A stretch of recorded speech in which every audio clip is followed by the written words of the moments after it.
September 28, 1956. The SS Atlantic Rose, a cargo freighter operating between New York Harbor and ports along the eastern seaboard, departed from Pier 34 in Brooklyn at 6:47 a.m., carrying legitimate cargo, industrial machinery, textiles, construction materials, and one additional item that wasn't listed on any manifest. Bumpy Johnson, 56 years old, unconscious from chloroform administered during his abduction 12 hours earlier, secured in a canvas straitjacket of the type used in psychiatric institutions to restrain violent patients. The abduction had occurred at 6:34 p.m. on September 27th outside the Red Rooster, a Harlem restaurant where Bumpy had been dining with associates discussing territorial arrangements with Italian families who controlled operations in adjacent neighborhoods. The attack came from 9 men, who worked as crew members on various cargo ships, operating out of Brooklyn's commercial docks. Not professional criminals, but dock workers who'd been paid $5,000 each by Vincent "Vinny" Docks Costello, a Genovese family Kappa regime who decided that eliminating Bumpy through methods that wouldn't be traceable to organized crime was preferable to the kind of direct violence that would trigger retaliation Costello wasn't prepared to handle. The 9 crew members who'd accepted this contract were led by Thomas "Tommy" Anchor Morrison, 43 years old, a merchant marine veteran who'd spent 20 years working cargo ships and who understood ocean currents, water temperatures, and survival probabilities well enough to know that a man thrown overboard 15 miles from shore in a straitjacket had essentially zero chance of survival. Morrison had recruited 8 other crew members from the SS Atlantic Rose, men he'd worked with for years and who needed money badly enough that $5,000 was sufficient motivation to participate in what was effectively execution by drowning. The 8 crew members Morrison recruited were James "Jimmy" Knotts Sullivan, 39, bosun's mate; Robert "Bobby Deep" Marchetti, 35, deckhand; Harold "Harry Salt" Jenkins, 41, engine room supervisor; William "Billy Waves" O'Connor, 33, cargo master; Edward "Eddie Tide" Kowalski, 37, first mate; Michael "Mickey Fathom" Russo, 36, deckhand; David "Davy Storm" Peterson, 34, engine mechanic; and Joseph "Joey Depth" Martinez, 32, able seaman.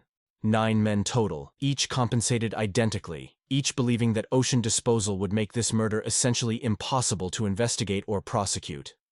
Bumpy regained consciousness at 11:23 a.m. on September 28th, approximately 4.5 hours after the SS Atlantic Rose had departed Brooklyn, and approximately 30 minutes before the planned disposal. He found himself in the ship's cargo hold, lying on metal decking, his arms secured in a canvas straitjacket that wrapped around his torso with leather straps that were buckled and locked behind his back. The straitjacket was institutional grade, designed to restrain psychiatric patients who posed danger to themselves or others. Constructed with reinforced canvas that wouldn't tear easily, and with buckle systems that couldn't be released by the person wearing it. The physical restrictions were comprehensive. Bumpy's arms were crossed over his chest and secured by canvas sleeves that extended past his hands, preventing any use of fingers or ability to grip objects. The sleeves were then secured by straps that wrapped around his back and locked with metal buckles that were positioned where he couldn't reach them. Additional straps wrapped around his waist and thighs, preventing the kind of body movements that might allow someone to work their way out of the jacket through contortion or flexibility. The entire apparatus had been designed by people who understood human anatomy and who'd anticipated every method that might be attempted for escape. Tommy Morrison entered the cargo hold at 11:47 a.m., accompanied by the 8 other crew members who'd participated in Bumpy's abduction and who would participate in his disposal. Morrison's expression showed neither particular cruelty nor obvious remorse. He was executing a contract that he'd accepted for financial compensation, was treating this as business transaction rather than personal conflict. "Bumpy Johnson," Morrison said, his voice carrying the flat affect of someone who'd rehearsed this speech. "You've been paid for by Vinny Costello. $5,000 per man to make sure you disappear in a way that won't come back to the family. In about 15 minutes, we're going to carry you up to the deck and throw you overboard. We're 15 miles from shore. Water temperature is 58 degrees. You're in a straitjacket. You won't be able to swim. You won't be able to float effectively. You'll drown within 10 minutes, maybe 15 if you're lucky. Your body will sink and won't surface for weeks, maybe never. Nobody's going to find you. Nobody's going to know what happened. You just disappear." Bumpy's response was silence. He understood that speaking would accomplish nothing, that these men had been paid and had already committed to the action, that the only variable was whether he would spend his final conscious moments begging or maintaining the dignity that had defined his approach to both life and the likelihood of death. He made the calculation that many men facing execution have made. Better to die with composure than to give executioners the satisfaction of seeing fear or desperation. The 9 crew members carried Bumpy to the ship's main deck at 12:03 p.m. The Atlantic Rose was positioned approximately 15.7 miles from the nearest point of Long Island's southern shore, traveling through waters where commercial shipping traffic was minimal, and where a man thrown overboard would be unlikely to be spotted by other vessels. The ocean conditions were moderate, 3-foot swells, wind at 12 knots from the southeast, visibility approximately 8 miles. The water temperature, as Morrison had stated, was 58 degrees Fahrenheit, cold enough that hypothermia would be a significant factor in survival time, even for someone who wasn't restrained in a straitjacket. Tommy Morrison delivered final instructions to Bumpy at 12:07 p.m., ensuring that he understood exactly what was about to happen and what survival probabilities were. "We're going to throw you off the starboard side. Current here runs southeast at about 2 knots. Shore is 15 miles northeast. Even if you could swim, which you can't, the current would push you parallel to shore rather than toward it. Water this cold, you've got maybe 30 minutes before hypothermia makes swimming impossible even without the straitjacket. With the jacket, you've got 10 minutes of consciousness maybe. After that, you drown. There's no rescue. There's no survival. This is where your story ends." Bumpy Johnson was thrown overboard from the SS Atlantic Rose at 12:09 p.m. on September 28, 1956, his body hitting the Atlantic Ocean's surface from a height of approximately 23 feet above the waterline. The impact was jarring but not immediately injurious. Bumpy had positioned himself during the fall to enter the water in a way that minimized the shock of contact, had maintained enough body control despite the straitjacket to avoid the kind of catastrophic impact that would have rendered him unconscious or broken bones that would have made any attempt at survival impossible. The first 30 seconds after hitting the water were dedicated entirely to not panicking, to maintaining respiratory control despite the shock of 58-degree water, to fighting the instinct to gasp or hyperventilate that would have flooded his lungs and ended any possibility of survival. Bumpy remained on the surface initially, his body buoyant enough despite the straitjacket that he didn't immediately sink, his face above water, his breathing controlled and deliberate despite the cold that was already beginning to affect his core temperature. But remaining on the surface accomplished nothing. The straitjacket made swimming impossible, made even basic floating treading difficult, and the current that Morrison had described was already pulling him parallel to shore rather than toward it. Bumpy understood that his survival required escaping the straitjacket, and that escaping the straitjacket required methods that would seem impossible to anyone who hadn't spent decades developing the kind of body awareness and pain tolerance that criminal life had taught him. The mechanics of escaping a straitjacket underwater are theoretically simple, but practically agonizing. The jacket is designed to prevent arm movement, but human shoulders have limited flexibility that allows for dislocation if sufficient force is applied. Bumpy had learned this technique decades earlier from an escape artist he'd met in prison, had practiced it occasionally to maintain the skill, understood that it required deliberate shoulder dislocation followed by contortion that would allow arms to slip out of sleeves that were designed to prevent exactly that movement. At 12:11 p.m., 2 minutes after hitting the water, Bumpy took his deepest breath and allowed himself to sink below the surface, descending approximately 8 feet to a depth where the water pressure and his own body weight would assist in the contortion he was about to attempt. He positioned his right shoulder deliberately, applied force through body positioning and muscle contraction that was specifically designed to force the joint out of its socket.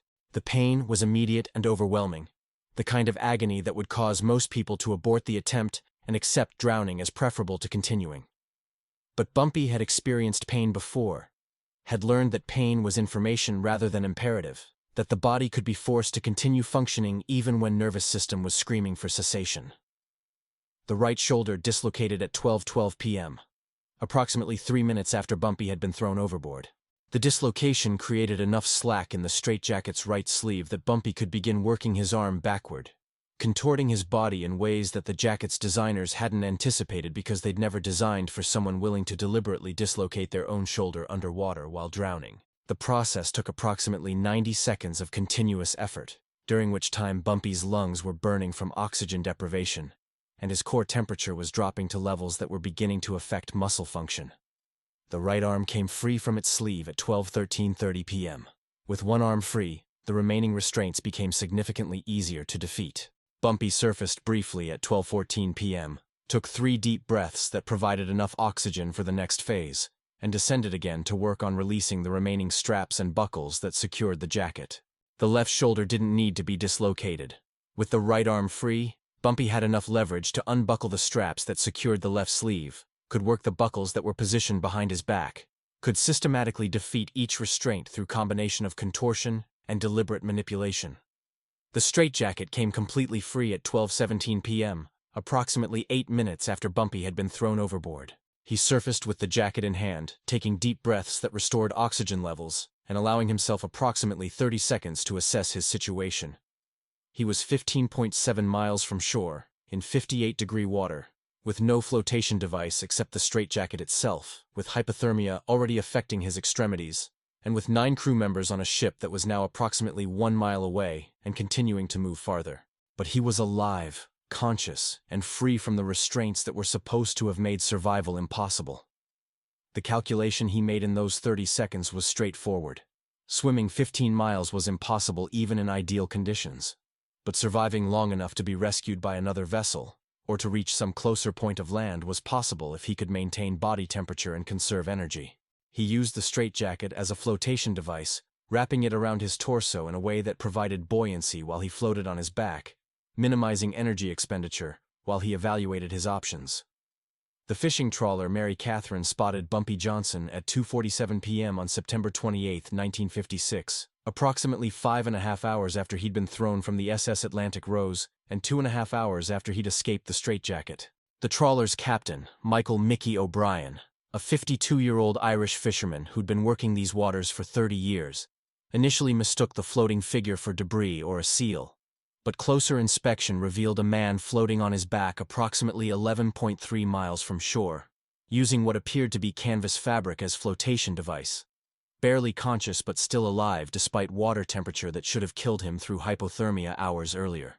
O'Brien and his 3-man crew pulled Bumpy aboard at 2:52 p.m., wrapped him in blankets, administered hot coffee, and began the process of treating hypothermia that had reduced his core body temperature to 92 degrees Fahrenheit, 4 degrees below normal and approaching the threshold where cardiac arrest becomes likely. The crew's immediate assessment was that this man had survived something extraordinary. People don't end up floating 11 miles offshore by accident, don't survive hours in 58-degree water without either exceptional luck or exceptional will. Don't remain conscious through that ordeal without the kind of mental discipline that suggested professional experience with life-threatening situations. Bumpy remained largely silent during the 90-minute transit back to shore, speaking only to confirm his name when asked, and to provide a phone number that O'Brien could call once they reached port.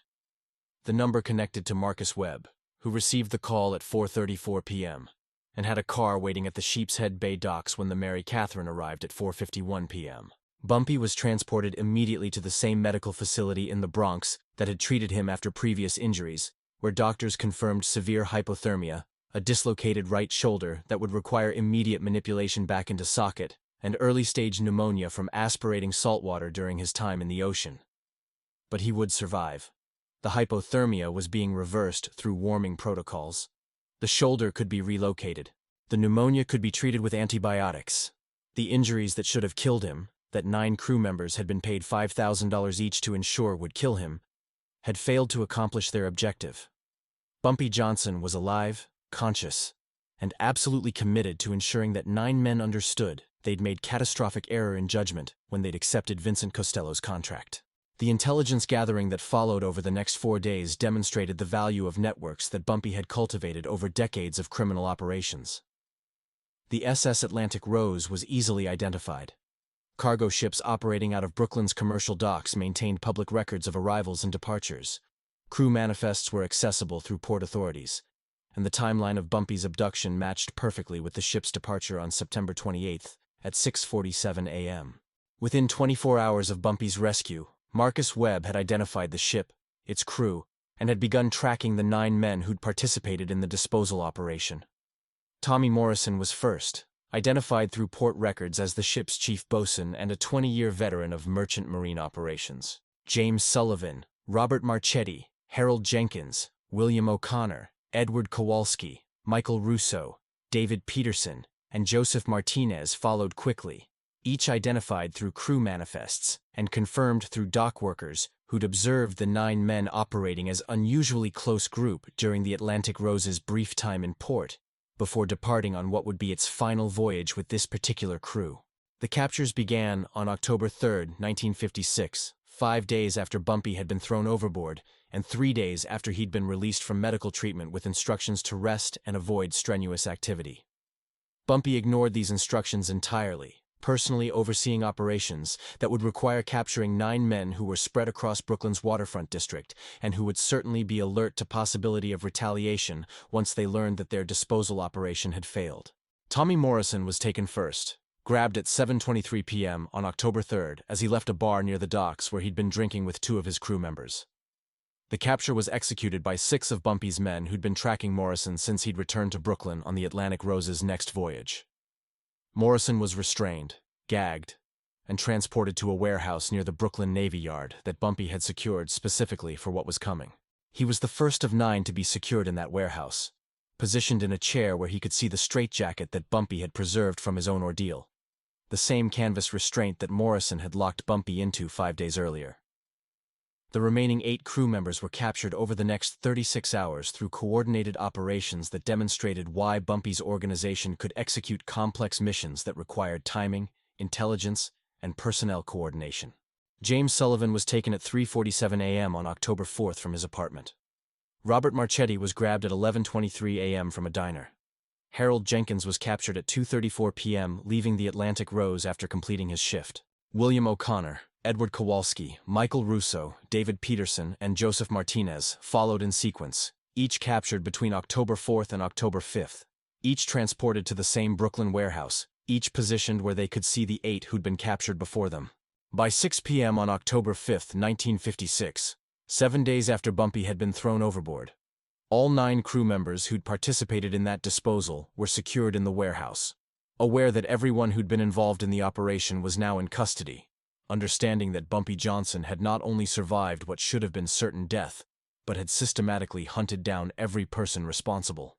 Bumpy arrived at the warehouse at 8:47 p.m. on October 5th, his right arm still in a sling from the shoulder he'd deliberately dislocated to escape the straitjacket, his movements showing the lingering effects of hypothermia and pneumonia, but his presence commanding the kind of attention that came from surviving what 9 men had been paid to ensure he wouldn't survive. Marcus Webb and 12 other men from Bumpy's organization were present as witnesses and assistants for what was planned, their role being to handle the physical labor while Bumpy directed the operation. The charter boat that had been secured for this purpose was a 42-foot fishing vessel named the Lucky Strike, operated by a captain who'd been paid $50,000 to transport cargo that he wouldn't discuss afterward, and to navigate to coordinates that Bumpy would specify. The boat departed from a private dock in Sheepshead Bay at 10:23 p.m. on October 5th, carrying 9 restrained crew members and the canvas straitjacket that had been preserved specifically for this purpose. Tommy Morrison was first to wear the jacket. At 12:34 a.m. on October 6th, when the Lucky Strike had reached coordinates that placed it approximately 8 miles from shore, slightly farther than where Bumpy had been thrown, Morrison was secured in the same straitjacket that had been used on Bumpy, with the same leather straps buckled and locked, with the same comprehensive restraints that prevented arm movement or any ability to escape through normal means. Bumpy's statement to Morrison before the disposal was brief and contained no particular emotion, stating facts rather than expressing anger or desire for revenge. "You threw me overboard in this jacket 5 days ago. You told me I'd drown within 10 minutes. You were wrong. I escaped the jacket underwater. I survived. Now you're going to wear the same jacket. You're going to be thrown from the same distance from shore, and you're going to learn whether you have the same ability to escape that I demonstrated. I doubt you do." Tommy Morrison was thrown overboard from the Lucky Strike at 12:41 a.m. on October 6, 1956. Unlike Bumpy, who'd had years of experience with pain tolerance and body awareness that allowed for the kind of contortion necessary to escape a straitjacket underwater, Morrison had no such experience. He struggled on the surface for approximately 4 minutes before exhaustion and hypothermia began affecting his coordination. He went under at 12:45 a.m. and didn't resurface. His body was never recovered. James Sullivan was second, secured in the same straitjacket at 1:23 a.m. and thrown overboard at 1:29 a.m. He survived approximately 6 minutes of struggling before drowning. Robert Marchetti was third at 2:11 a.m., lasting approximately 5 minutes. Harold Jenkins followed at 2:47 a.m., surviving approximately 7 minutes. William O'Connor was thrown at 3:34 a.m., drowning after approximately 4 minutes. Edward Kowalski was disposed at 4:19 a.m., lasting approximately 8 minutes before succumbing. Michael Russo was thrown at 5:02 a.m., drowning after approximately 5 minutes. David Peterson followed at 5:47 a.m., surviving approximately 6 minutes. Joseph Martinez was last, secured in the straitjacket at 6:23 a.m. as dawn was breaking over the Atlantic, the early morning light making the process more visible and more real than darkness had allowed. Martinez was informed before disposal that he was the 9th and final crew member to wear the jacket, that everyone who'd participated in throwing Bumpy overboard was now dead or drowning, that the contract they'd accepted from Vincent Costello had cost them everything rather than providing the $5,000 compensation they'd been promised. Martinez was thrown overboard at 6:29 a.m. on October 6, 1956.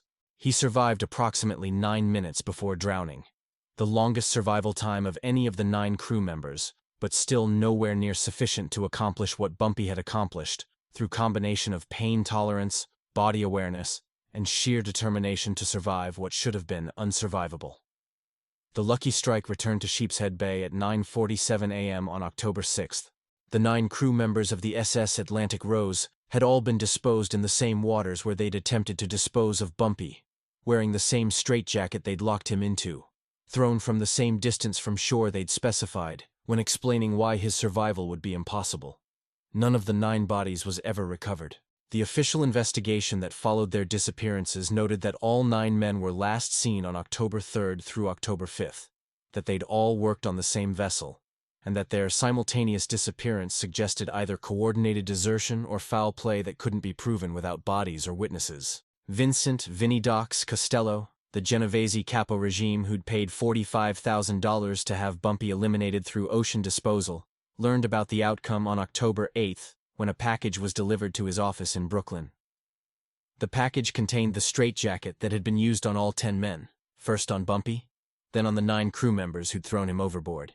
The jacket was still damp with salt water, still showed the tears and damage from where Bumpy had forced his dislocated shoulder through the sleeve, still carried the leather straps and buckles that had been used to secure 9 men before they were thrown into the Atlantic. Attached to the jacket was a note written in Bumpy's handwriting that contained exactly 13 words. 9 men wore this jacket after I did. They all drowned. You're welcome. Costello understood the message immediately. The 9 crew members he'd hired to eliminate Bumpy Johnson were dead. The $45,000 he'd paid them had accomplished nothing except ensuring that those 9 men would die in exactly the same way they'd attempted to kill Bumpy. And most importantly, the message was delivered not as threat, but as statement of completed transaction. Bumpy wasn't promising future retaliation. He was informing Costello that retaliation had already been executed and was now complete. The understanding that spread through New York's organized crime networks over the following weeks was comprehensive and permanent. Bumpy Johnson had been thrown overboard 15 miles from shore in a straitjacket designed to make escape impossible. He'd escaped by deliberately dislocating his own shoulder underwater, had survived 5.5 hours in 58-degree water, had been rescued by fishermen who'd found him floating 11 miles offshore. Within 7 days of his rescue, he'd hunted down all 9 crew members who'd participated in the disposal, had secured them individually, had thrown each of them overboard in the same straitjacket from the same distance from shore, and had ensured that all 9 drowned in the same waters where they'd expected him to drown. The mathematics were perfect. 9 men had attempted to kill 1 man through ocean disposal, that 1 man had survived through impossible physical feat. Those 9 men had then been killed through identical method, wearing the same restraint device, thrown from the same coordinates, drowning in the same Atlantic waters that should have killed Bumpy but didn't. The message was clear to everyone in organized crime. Attempting to kill Bumpy Johnson through methods that assumed he couldn't survive what seemed unsurvivable was categorical error in judgment that would be corrected through symmetric application of the same method against those who'd made the attempt. The straitjacket that had been delivered to Vincent Costello was never seen again. Rumor suggested Costello had it burned, had tried to destroy the physical evidence of the worst contract decision he'd ever made. But the story of the jacket, and the story of Bumpy Johnson escaping it underwater while 9 other men drowned wearing it became permanent part of New York's criminal folklore, told and retold whenever people discussed what separated survivors from victims, what distinguished men who adapted to impossible situations from men who simply drowned when circumstances suggested drowning was inevitable.